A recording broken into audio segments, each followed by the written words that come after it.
የእምነት የሃይማኖት ነገር ከተነሳውን አሁን የማየው ደስ የማይል ነገር በተለይ በቲክቶክ ላይ ሶሻል ሚዲያ ላይ የሚነሱ ክርክሮች እና ከክርክሮቹ ጀርባ ደግሞ ሳይነገረው አይነት ነውና ሰይፉ ፋንታው ምን እያለን ያለው ንጽጽር ሃይማኖት ላይ የሚደረጉ ውይይቶች ልክ እንዳልሆኑ እየነገረን ጭራሽ የአፄ ኃይለ ሥላሴ ንግግር ምሳሌ አድርጎ እያመጣልን ነው። አፄ ኃይለ ሥላሴ ያሉት ነገር እዚህ ጋር ሊሰመርበት ይገባል። እኔ እውነቴን ነው የምነግራችሁ፣ በክብራችሁ ጉዳይ ከማንም ጋር ተደራደሩ። ሐራም ብር የልጆችን ባህሪ ይለውጣል፣ የሚስትህን ባህሪ ይለውጣል። እመነኝ። ሰላም አለይኩም ወራህመቱላሂ ወበረካቱ። ቻናላችን ቤተሰቦች እንዴት ናችሁልን? ዛሬ በአዲስ ቪዲዮ መጥቻለሁ። ለዛሬ ይዤላችሁ የመጣሁት ቪዲዮ አነጋጋሪው ሰይፉ ፋንታሁን ስለ ሃይማኖት ንጽጽር የተናገረው ነገር አለ። ምን ነካው ያስባለውን ንግግር ተናግሯል። የሃይማኖት ንጽጽር አያስፈልግም እያለ ነበረ። ከዛም አልፎ ደግሞ የአፄ ኃይለ ሥላሴ ንግግር እንደ ምሳሌ እየተጠቀመ ነበር። እስከመጨረሻው ድረስ የምትከታተሉ ከሆነ የምታዩ ነው የሚሆነው። በርካታ ሰዎች እየወቀሱት ይገኛሉ ሰይፉ ፋንታሁን ማለት ነው። ሌሎችም ምርጥና አስተማሪ ቪዲዮዎች አሉ። ታዲያ ቪዲዮ እንደተለመደው ሁላችሁም ላይክ በማድረግ እንድትጀምሩ እጋብዛለሁ። ይህ ቪዲዮ እንዲዳረስ ደግሞ ሼር አድርጉ። ለዚህ ቻናል አዲስ ከሆናችሁ ሰብስክራይብ ማድረግ አይረሳ። የደወል ምልክቷን ይጫኑ። በቀጥታ ወደ ቪዲዮ። አሁን የምንገኝበት ወቅት የሐጅ ወቅት ነው። ዓመቱ ሙሉ ደግሞ በርካታ ሰዎች ዑምራ ሲያደርጉ ቆይተዋል። ለመሆኑ በሁለቱ መካከል ያለው ልዩነት ምንድን ነው? ሐጅና ዑምራ ስንል መካከላቸው አንድነትና ልዩነት መቼም ይኖራል። ይህንን ላስገነዝባችሁ ነው። ከሐረም ደጃፎች ቅኝታችን እንደቀጠለ ነው። የተወሰነ ጊዜ እንግዲህ እረፍት እየወሰድን ነው። ስንችል እየመጣን መረጃና እውቀቶችን መስጠታችንን እንቀጥላለን። አስቀድሜ በሐጅና ዑምራ መካከል ያሉትን አንድነቶች ላስቀኛችሁ ነው። ሁለቱም መካከል ሰዒ፣ ጠዋፍ፣ ኢህራም የሚባሉ ተግባሮችን እናከናውናለን። ይህም ማለት በሁለቱም በሐጅም በዑምራም ላይ ኢህራም ትለብሳላችሁ፣ ጠዋፍ ታደርጋላችሁ፣ በሶፋና መርዋ መካከል ሰዒ ታደርጋላችሁ። ሁለቱም መካከል የፀጉር መላጨትና መቆረጥን የተጠበቀ ነው ማለት ነው። በቀጣይነት ደግሞ በሁለቱ መካከል ያሉ ልዩነቶችን እናያለን። ልዩነታቸውን ስንመለከት በሐጅን ስናከናውን ዑምራ አለው ውስጡ። ዑምራን ስናከናውን ግን ውስጡ ሐጅ የለውም። በዋነኝነት ደግሞ ዑምራ የምታከናውኑት በሐረም ውስጥ ወይም ደግሞ በመስጂድ አልሐረም ግቢ ውስጥ ስታከናውኑት፣ ሐጅን ከሐረም ግቢ ውጭ ወጥታችሁ የምታከናውኗቸው ዒባዳዎች አሉት። በሁለቱ መካከል ደግሞ ሐጅ ማንኛውም በህይወቱ ውስጥ የቻለ ሙስሊም በህይወቱ አንድ ጊዜ ማድረግ ግዴታ አለበት። ዑምራ ግን የቻለ ሰው ማድረጉ የተወደደ ሱና የሆነ ተግባር ነው ማለት ነው። በሁለቱ መካከል ሌላኛው ልዩነት አድርገን የምናነሳው ዑምራን በጥቂት ሰዓታት ውስጥ የምታከናውኑት ነው። የሐረም ግቢ ውስጥ ገብታችሁ ጠዋፍ አድርጋችሁ ሰዒ አድርጋችሁ ፀጉራችሁን ተላጫችሁ ሲጨርሱ ዑምራ ተጠናቀቀ ማለት ነው። እንደው በጣም ካልተጨናነቀ በአንድ ሰዓት ውስጥ የሚያልቅ ነው። ጭንቅንቅ ካለ ደግሞ እስከ 2 ሰዓት ሊወስድባችሁ የሚችል የዒባዳ ተግባር ነው ማለት ነው። ለዛም ነው ዑምራ የሚደጋገመው። ሐጅ ደግሞ ከሐረም ውጭ መውጣት ይጠበቅባችኋል። አዳር አለው፣ ሙዝደሊፋ አረፋ ላይ መቆም አለ፣ ጀመራት አለ፣ ሚና ትቆያላችሁ እና ከ8ኛው ዙልሂጃ እስከ 13ኛው ዙልሂጃ የሚቆይ ኢባዳ አይነት ነው ማለት ነው። የሐጅ ተግባራችን የተወሰኑ ቀናትን የሚወስድ ነው። ሌላኛው የሁለቱ መካከል ያለው ልዩነት ዑምራን በፈለጋችሁበት በአመት ውስጥ ባሉ ጊዜ ልታከናውኑት ስትችሉ፣ ሐጅን ግን በአመት ውስጥ በዙልሂጃ ወር ብቻ የሚታከናውኑት ከዙልሂጃ 8 ከዙልሂጃ 13 የሚከናወን ኢባዳ አይነት ነው ማለት ነው። እነዚህ እንግዲህ አንድነትና ልዩነታቸው ነው። ሐጅ ላይ ላላችሁ አላህ ሱብሓነሁ ወተዓላ ሐጅን መብሩር ያድርግላችሁ። እንግዲህ እነዚህ መረጃዎች እኔ የማውቃቸውና ያነበብኳቸውን ይዤላችሁ መጥቼ ነው። እናንተ የምታውቋቸው ደግሞ ተጨማሪ ልዩነትና አንድነት ካለ ኮሜንት ሴክሽን ላይ ኮሜንት ማድረግ ትችላላችሁ። ላይክና ፎሎ አይረሳ፣ ሼር ማድረጋችሁን ማትዘንጉ። ሰላም አለይኩም ወራህመቱላሂ ወበረካቱ። ወአለይኩም ሰላም ወራህመቱላሂ ወበረካቱ። እንግዲህ ጥቂት የማይባሉ ሰዎች ሐጅና ዑምራ ይምታታባቸዋል። ሐጅና ዑምራ አንድ የሚያደርጋቸው የሚያመሳስላቸው ነገሮች አሉ። ከዛ ባሻገር ደግሞ የሚለያያቸው ጉዳዮች አሉ። ሐጅ ግዴታ ነው አቅሙ ለፈቀደ ሰው፣ እንዲሁ ዑምራ ደግሞ የተወደደ ሱና ነውና ብዙ የሚለያያቸው ወንድማችን አቡ ሐኒፋ የጠቀሳቸው የዘረዘራቸው ነገር አለና አላህ Subhanahu Wa Ta'ala ሐጅን ዑምራንም ይወፍቀን ነው ማለት ፈልገው። ቀጣይ ዓመት እንግዲህ ኢንሻአላህ ሐጅና ዑምራ ምን እናደርግ ያድርገን። እኔ እውነቴን ነው የምነግራችሁ፣ በክብራችሁ ጉዳይ ከማንም ጋር ተደራደሩ። ነገ ተነስታችሁ ጥላችሁ ውጡ እያልኩኝ አይደለም፣ ምንም ነገር እንደዛ አይደለም። ግን በጊዜ ሂደት ውስጥ ራስን ማክበር መለማመድ አለባችሁ። ማንኛውም ሰው ራሱን ካከበረ እመኑ ህይወት ውስጥ ፈተናዎች ሲመጡ ፈተናዎችን እንዴት ማሸነፍ እንዳለበት ያውቃል። አብዛኛው እኛ ህይወት ውስጥ ያለው ውድቀት ምክንያቱ እኛው ራሳችን ነው። ከኛ ቁጥጥር ውጪ የሆኑ ነገሮችን በጸጋ መቀበል አለብን። ከኛ ቁጥጥር ውጪ የሆኑ ነገሮች አሉ። ከኛ ቁጥጥር ውጪ የሆኑ ነገሮች አምነን በጸጋ መቀበል። እኛ መቆጣጠር የምንችለው ነገር ደግሞ አለ። ከነዛ መካከል አንዱ ምንድነው? የራሳችንን ክብር ነው። ራሳችንን ማስከበር አለብን ማለት መጮህ አለብን ማለት አይደለም። ራሳችንን ማስከበር አለብን ማለት መበጥበጥ አለብን ማለት አይደለም። ለራስ ግን ክብር ወለቀድ ከረምና በኒ አደም፣ ያንተን ክብር ያንቺን ክብር ሰዎች የተዳፈሩና የወሰዱ ቀን እመኒ ነገሮች አብቅተዋል። you have to bring it back።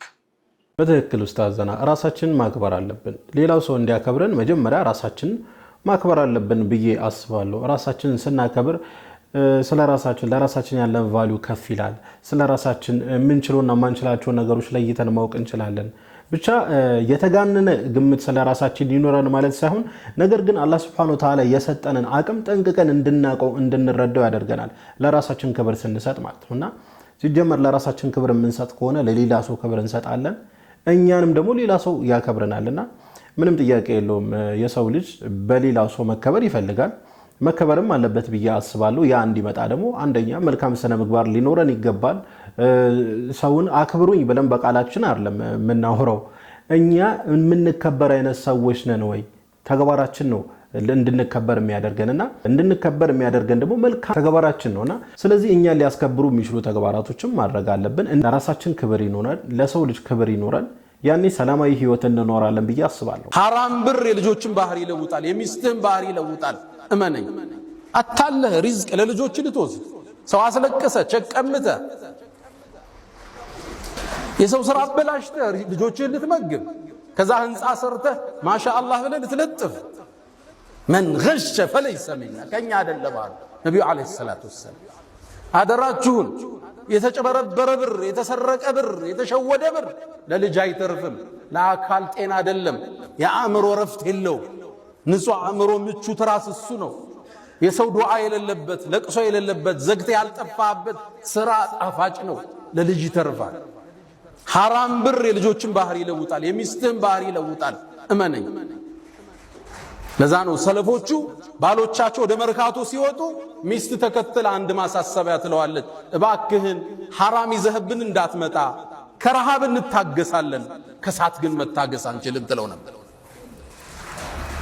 من غش فليس من መርካቶ ላይ የሚሰማው አስደንጋጭ ነው። አስደንጋጭ የተበላሸን ነገር ደብቆ መሸጥ ኖርማል እርድናም ነው። አንተ ቢዝነስ አልገባህም ሁሉ ሊልህ ይችላል።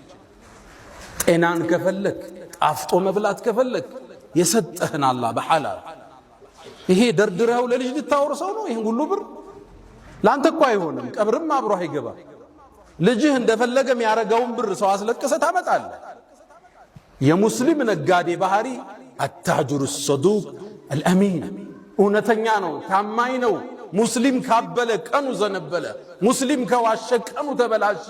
አያቶቻችን ያስከበሩት ታሪካዊ ስማችን ታማኝ ነጋዴዎች፣ ደጎች፣ በዚክር አብረው የሚነግዱ የሰውን ችግር የሚረዱ አያቶቻችን። ይሄ ስማውን ተቀይሯል አይደል? ብዙ ታሪክ አለ መርካቶ ውስጥ፣ አስደንጋጭ ታሪክ አለ። ከነቢያት ጋር እኩል መሰለፍ የፈለገ አማና እውነተኝነት የሙስሊም መገለጫ ሐቅ ነው። ኡስታዝና ወደ ቀድሞ ማንነታችን መመለስ አለብን ብዬ አስባለሁ። በፊት ሙስሊም ነጋዴ እጅግ በጣም ታማኝ ነበር፣ አማናም እሱ ጋር ነበር የሚቀመጠው። ሙስሊም አይዋሽም ይባል ነበር። አሁን ግን ያለው ሁኔታ ያ ነው ወይ ብለን ስናስብ በፍጹም ያ ይሆነ አይደለም። ጭራሽ አሁን ጺም ያለው ሙስሊም መፈራት ተጀምሯል። ለራሱማ ያጭበረብረኛል መባል ተጀምሯል። ይሄ የኛ ማንነት አይደለም። ራሳችን በደንብ ዞር ብለን መመልከት አለብን። የሰው ሐቅ በጣም ከባድ ነው። የአላህ ሐቅ አላህ Subhanahu Wa Ta'ala ስቅስቅ ብለን አልቀሰን ከለመነው አላህ ይምረናል። የሰው ሐቅ ግን የሰው ሐቅ ነው። ያ ሰውዬ አፉ እስካላለን ድረስ ያ ሰውዬ ለዛ ሰውዬ ሐቁን እስካልመለስን ወይንም እሱን ይቅርታ እስካልጠየቀን ድረስ የዛ ሰውዬ ሐቅ ነው። የቂያማ ቀን ነው የምንተሳሰበውና የሰው ሐቅ ላይ በጣም መጠንቀቅ አለብን። ስንነግድ በታማኝነት መነገድ አለብን። ማጭበርበር፣ ማስመሰል እንደዚህ አይነት ነገሮች እያታለልን መነገድ የለብንም። እንደዛ አድርገን አምጥተን እቤት የምንመግባቸውም እነሱ ሆድ ውስጥ ገብቶም ጤናማ ያደርጋቸውምና እባካችሁ የማጭበርበር ትንሽ ትልቅ የለውም። ሁላችንም እንጠንቀቅ። ባለንበት በሁሉም ዘርፍ ንግድ ብቻ ላይሆን ይችላል። ያለንበት የተሰማራንበት ዘርፍ ላይ ሐቀኛ እንሁን። ትርፉ ለራስ ነው፣ ጥቅሙ ለራስ ነው። አላህ Subhanahu Wa Ta'ala ቀኑን መንገድ ይምራል። አሁን ወስዳችሁ ቪዲዮ ወደ መጨረሻው ቪዲዮ ነው። ይህ ቪዲዮ እንግዲህ አነጋጋሪው ሰይፉ ፋንታሁን ስለ ሃይማኖት ንጽጽር የተናገረው አነጋጋሪ ነገር አለ። እስቲ ቪዲዮን እንመልከት፣ ከዛ የራሳችን ሐሳብ አስተያየት እንሰጥበታለን። ሰይፉ ፋንታሁን ምን እያለን ያለው ንጽጽር ሃይማኖት ላይ የሚደረጉ ውይይቶች ልክ እንዳልሆኑ እየነገረን ጭራሽ የአፄ ኃይለ ሥላሴ ንግግር ምሳሌ አድርጎ እያመጣልን ነው። እስቲ በቪዲዮ ምን እንዳለ አብረን እንስማው። በዚህ አጋጣሚ የዙልሂጃ 10ቱ ቀናቶች ተገባደው አረፋ በጣት የሚቆጠሩ ቀናቶች ብቻ እየቀሩት ነው። ታዲያ ለአመታት ያስለመድናቸው መሳኪኖች የቲም ህፃናት አረፋ ቀን ተከፍተው እንዳይውሉ የጎረቤት በር እንዳያዩ አለንላችሁ አብሽሩ ስንላቸው ነበር። በዚህ አረፋ ደግሞ ቀኑ አጥሮብናል። ይሄ ቪዲዮ በደረሳችሁ ቅጽበት ከኔ ውጪ ማን አላቸው ብላችሁ ያቅማችሁን ኮመንትና ፕሮፋይል ላይ በምታዩቸው አካውንቶች የምትችሉትን አነሰ በዛ ሳትሉ ሰደቃ አድርጉ፣ ኢንፋቅ አድርጉ። በእነዚህ የዙልሂጃ ቀናቶች የሚደረግ ሰደቃ ዱንያ ከተኸለቀች በየትኛውም ጊዜ ከምታደርጉት ሰደቃ የበለጠ ተወዳጅም ተቀባይነትም ያለ ሐጃዎቻችንን የሚያወጣልን የልባችንን መሻት የሚያሳካልን አላህ ዘንድ የሚያቃርበን የልባችንን ሁሉ የሚሞላልን ነውና ኢንሻአላህ እኔን አይመለከትም ሳትሉ ተሳተፉ። ያለናንተ ያለኛ ማን አላቸው ከአላህ በታች። አላህ ሰደቃችሁን መቅበል ያደርግላችሁ። ወደ ቪዲዮ እንግባ። የእምነት የሃይማኖት ነገር ከተነሳውን አሁን የማየው ደስ የማይል ነገር በተለይ በቲክቶክ ላይ ሶሻል ሚዲያ ላይ የሚነሱ ክርክሮች እና ከክርክሮቹ ጀርባ ደግሞ እሰይ ነገረው አይነት ነውና እነዚህ ነገሮች አሁን ለጊዜው በቃላት ብቻ ሊያልፉ ይችላሉ። እየቆየ ሲሄድ ግን መልኩን ሊቀይር ይችላል። በቅድሚያ ከባድ ችግሮችን ይዞ የሚመጣው እንደዚህ በንጽጽር የሚደረጉ ሰላማዊ የሆኑ ውይይቶች ሳይሆኑ አጉራ ዘለል የሆኑ አሳዳጊ የበደላቸው ሰዎች ያውም እናንተው ቤተ እምነት ያሉ ካሁን ቀደም ረሱሉ ሰለላሁ ዐለይሂ ወሰለምን በመዝለፍ እስልምናን በማንቋሸሽ ተጠምደው እንደዛ ክፉ ቃል ሲናገሩ በነበሩበት ጊዜ ነው። ያኔ ሳትቃወሟቸው ዛሬ ምእመኑ ሐቆ ገብቶት ወደ እስልምና መትመምና ወደ እስልምና መግረፍ ሲጀምር አሁን አልነበረ መናገር የነበረባችሁ። ንግግርን ይበልጥ ያበላሸው ግን ይህን ምሳሌ መስጠት ነው። አፄ ኃይለ ሥላሴ ያሉት ነገር እዚህ ጋር ሊሰመርበት ይገባል። አንደኛ እምነት ከልብ በልብ ነው። ኃይለ ሥላሴ እንደማናውቀው ሁሉ የአሞራ አገር ዋርካ የሙስሊም አገር መካ አገራችን ላይ ጥቂት በጣት የሚቆጠሩ ሙስሊሞች አሉ፣ እነሱንም ወደዛ እንላቸዋለን ብሎ ጣልቃ ገብቶ እስልምናን ሲያዋርድ እስልምናን ለማፈን ሲሞክር የነበረን ግለሰብ እንደማናውቀው ሁሉ ዛሬ በእሾህ የወጋነን አካል እሱን ንግግር ምሳሌ አድርገህ ታመጣለናለህ። አልሐምዱሊላህ ረብል ዓለሚን። እያንዳንዱ ድርጊት ፍሬ እንዳፈራ የሚታወቀው በዚህ ደረጃ አሳሳቢ መሆን ሲጀምር ነው። በዚህ ደረጃ የሰዎችን ቀልብ መቆጣጠርና ብርክ ማሰኘት ሲጀምር ነው። በኢስላም ምንም አይመለከተንም የምንለው የሰው ዘር የለም። ስለ እያንዳንዱ ሰው ጀሃነም መግባት፣ ስለ እያንዳንዱ ሰው ዲን አለማወቅና አላህን አለመተዋወቅ ይመለከተናል፣ ያሳስበናል። ዳዕዋችን ለሙስሊሞች ብቻ ሳይሆን ለዓለም ሁሉ ነው። ረሱሉ ሰለላሁ ዐለይሂ ወሰለም ለዓለም ሁሉ ነው የተላኩትና ዳዕዋችንን መድረስ ኃላፊነታችንም ዲናዊ ግዴታችንም ነው። በዚህ ደረጃ ካሳሰባችሁ ዛሬም ቢሆን መድረኩን ከፍታችሁ ተቀምጣችሁ ዲነል ኢስላምን እንድታውቁት እንድትተዋወቁት፣ በንጽጽር ሃይማኖትን ደግሞ እንድትወያዩት አሁንም ግብዣችን ነው። አላህ ለኡማው ሁሉ ቀጥተኛውን መንገድ ይወፍቅ። ወሰላሙ አለይኩም ወአለይኩም ሰላም ወራህመቱላሂ ወበረካቱ። እንግዲህ ወንድሜ አብዲ ሄላስ በደንብ ጥሩ አድርጎ ገልጾታል ብዬ አስባለሁኝ። እንግዲህ ስለ ሃይማኖት ይሄ መከባበር ምናምን ነገር መናገሩ ጥሩ ነው። ሰይፉ መከባበር አለብን፣ ከዚህ መዘለል የለበትም። ነገ ከነገ ወዲያ መጥፎ ነገር ሊያመጣ ይችላል የሰይፉ ፋንታሁን ሐሳብ። ይሄ እኮ ትክክለኛ የሆነ ሐሳብ ነው። ግን ይሄ ዛሬ ገና ነበር ወይ መባል የነበረበት? ከዚህ በፊት እንደዛ ህዝቡን ሲያንጫጫ የነበረው ነብያችን ሰለላሁ ዐለይሂ ወሰለም ላይ ደንበር አልፎ ተናግሩ ያኔ እንደዛ ህዝቡን ሲያንጫጫ በነበረበት ሰዓት ሰይፉ ፋንታሁን ለምን ዝም አለ? እሺ ችግር የለውም አሁን ተናገረ፣ ምንም ማለት አይደለም። ነገር ግን አሁን ሲናገር ስለ ሃይማኖት መከባበር ምንም የማያውቁት አፄ ኃይለ ሥላሴ የአንድን ሃይማኖት ብቻ የበላይነት ለማረጋገጥ የሌላውን እምነት በመርገጥ የሚታወቁት አፄ ኃይለ ሥላሴ የእሳቸውን ንግግር እንደ ምሳሌ መጠቀም ይሄ በጣም የሚያስቅ ነገር ነው። ምክንያቱም ከሰይፉ ንግግር እንደተረዳ ነው የእሱ ሐሳብ ምንድን ነው? አንዱ የአንዱን ሃይማኖት አይናገር ነው። ነገ ከነገ ወዲያ ወደ ሌላ ነገር ይወስዳለው። የሃይማኖት መከባበር የኖር ነው አይደል የሰይፉ ፋንታሁን አነጋገር። ታዲያ አፄ ኃይለ ሥላሴ የሃይማኖት መከባበር ከነጭራሹ የሚያውቅ ሰው ነው ወይ?